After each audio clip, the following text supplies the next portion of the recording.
Most mental health problems start at a very young age. In fact, by the time you get to be a young adult, then the great majority have already occurred. We talked about, secondly, adverse childhood experiences, very early in childhood and all the way through childhood.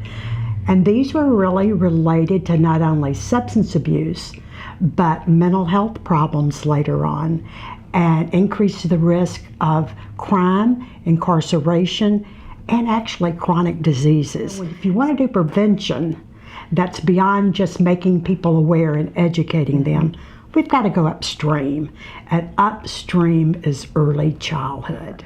I mean, Tonier's story is one that really helps you understand how those adverse childhood experiences impact your life outcomes. She grew up in Maryland, so there's that Maryland connection, in Annapolis actually.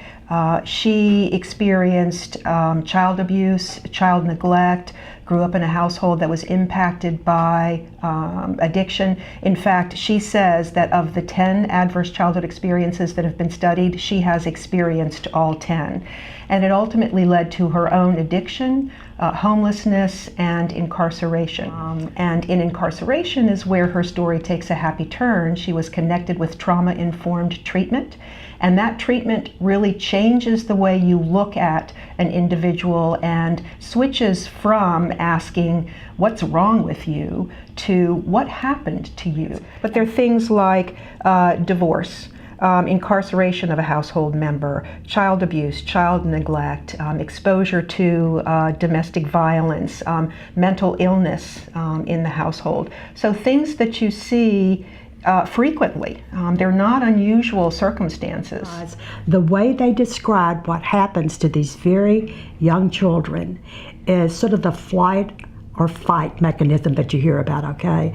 And I think the story is very good and helps people to understand that if I'm walking in the woods and see a bear, my normal instincts, my heart pounds, my pupils dilate, my airways in my lungs actually expand so I can take in more oxygen.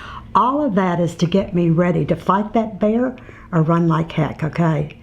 And that's wonderful. That's hormones that's pouring out in cortisol to get me in that state.